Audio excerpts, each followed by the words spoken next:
Chapter 16। अब आगे। निमी अपने आंसू साफ कर खुद से बोली, निमिशिका ओबरॉयफ थर्ड आई इतनी कमजोर नहीं हो सकती। अपनी आंखों में जुनून लिए निमी अपनी कार की स्पीड बढ़ा थर्ड आई के सीक्रेट प्लेस पर जाती है। निमी वहां जाकर फायरिंग स्टार्ट कर देती है। इस समय सुबह के 4 बज रहे थे।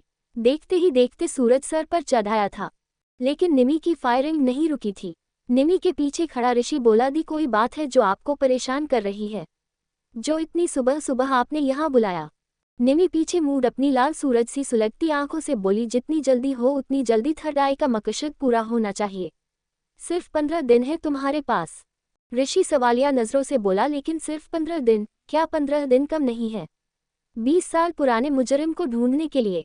निमी अपने इमोशंस कंट्रोल कर बोली, इंडिया छोड़कर जाने वाली हूं मैं, लेकिन उससे पहले मैं अपने मॉम डैड के कातिलों को सजा देना चाहती हूं। थर्ड आई का ये एकमात्र मकसद है जो पूरा करके जाना चाहती हूं मैं। मिश्री पीछे से आ बोली, लेकिन बॉस आपको लगता है हम इतनी जल्दी उन सभी ढूंढ पाएंगे उन लोगों को? मिश्री, हम कर सकते हैं। तुम इंस्पेक्टर माधव की केस स्टडी पर अपनी बात सी नजरें रखना, मैं नहीं चाहती मेरा मकसद पूरा होने से पहले वो मुझ तक पहुंचे। निमी दृढ़ निश्चय लिए बोली। उसने फैसला कर लिया था, वो अपना मकसद पूरा कर विवान को डाइवोर्स दे, उसके और उसके प्यार को एक कर उनके बीच से बहुत दूर चली जाएगी। मिश्री अपना सर हाँ में हिला देती है। निमी ऋषि से बोली, तुम उस फॉरेन नंबर का पता लगाओ, किसका है? आखिर खातिरदारी करने के लिए थर्ड आई कब से बेचैन है? ऋषि भी अपना सर हाँ में हिला एक रूम की ओर चला जाता है जहां हाईटेक टेक्नोलॉजी के कंप्यूटर सिस्टम था। ऋषि हैकिंग करने में एक्सपर्ट था। कपूर मेंशन। सभी साथ में बैठ ब्रेकफास्ट कर रहे थे। वामिका विवान से पूछती है, निमी कहाँ रह गई? आज वो आए नहीं, वरना ब्रेकफास्ट तो वही सर्व करती हैं। विवान का हाथ खाते समय रुक जाता है। विवान कुछ सोच बोला, मॉम पता नहीं वो रात को ही कहीं बाहर चली गई थी। ये सुन वीनू विवान से घूर कर बोली, तुमने उसे जाने दिया आधी रात को बाहर? बीवी नहीं। वीनू अपने बढ़ते गुस्से को काबू कर बोली, ऐसे कैसे तुम इसे बाहर जाने दे सकते हो? विवान बोला, वो बच्ची नहीं है। वीनू अपनी जगह से उठ विवान की ओर उंगली पॉइंट कर बोली, बीवी है तुम्हारी, तुम इतने गैर जिंदा कैसे हो सकते हो? वेद भी वीनू की बात पर हामी भरते हुए बोले, विवान वीनू सही कह रही है, ऐसे कैसे तुम उसे रात को बाहर जाने दे सकते हो? वीनू निमी के पास कॉल करती है, लेकिन निमी कॉल पिक नहीं करती। वीनू दोबारा कॉल करती है, इस बार निमी कॉल पिक कर लेती है। वीनू गुस्से से बिना निमी की बात सुन बोली, कहा है तू ऐसे रात को बाहर क्यों गई? निमी बोली, दी पहले अपने गुस्से को ठंडा कीजिए, मैं बाहर ही हूँ। वीनू दरवाजे की ओर जाती है जहाँ निमी बाहर से आती है। वीनू निमी को अच्छे से चेक कर बोली, ऐसे रात को बाहर क्यों गई? निमी अंदर आ सभी से माफी मांगते हुए बोली, मुझे माफ कर दीजिए, एक इम्पोर्टेंट क्लाइंट से मिलने जाना था लेकिन मीटिंग नहीं हो पाए, इसलिए मुझे ही उनसे मिलने मीटिंग के लिए ऑस्ट्रेलिया जाना होगा। मेरी कल शाम की फ्लाइट है। इतना बोल निमी एक नज़र विवान को देख अपने रूम में चली जाती है। वीनू को निमी का व्यवहार कुछ ठीक नहीं लगता। वो हैरानी से उसे जाते हुए देख रही थी। विवान अपना ब्रेकफास्ट कर अपने रूम में चला जाता है। निमी वॉशरूम से व्हाइट कलर का बिजनेस सूट पहनकर बाहर आती है। वो विवान को देख नज़रअंदाज करती है।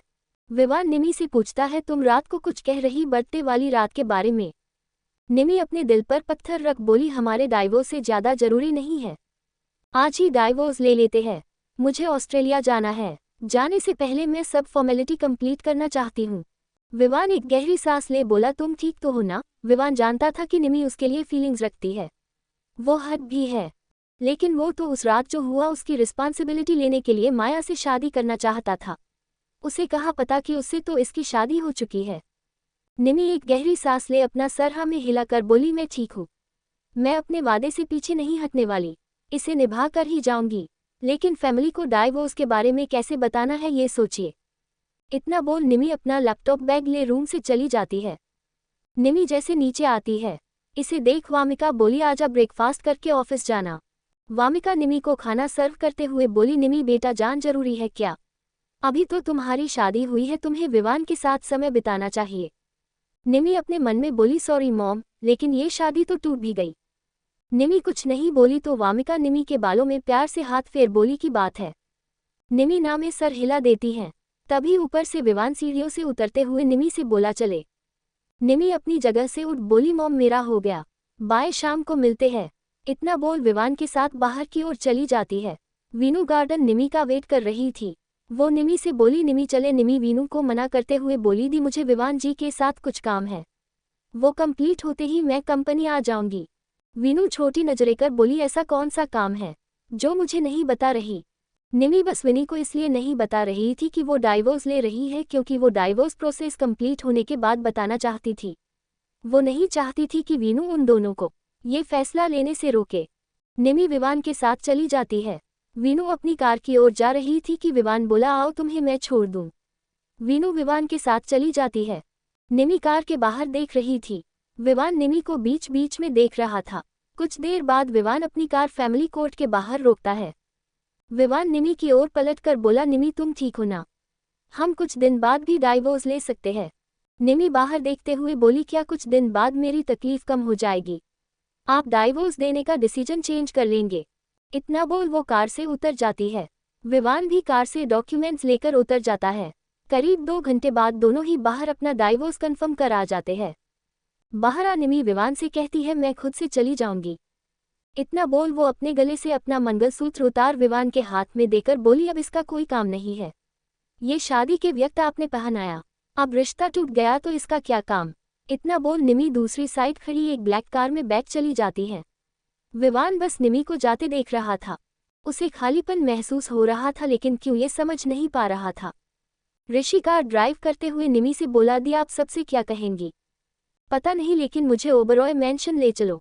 निमी इतना बोल अपनी आंखें बंद कर लेती है। कुछ देर बाद ऋषि निमी को ओबरॉय मैंशन के बाहर छोड़कर चला जाता है। निमी एक गहरी सांस ले अपने चेहरे का दर्द छिपा बड़ी सी मुस्कान लिए अंदर चली जाती है। निर्मम सवेंत से रात के डिनर को डिस्कस कर रही थी।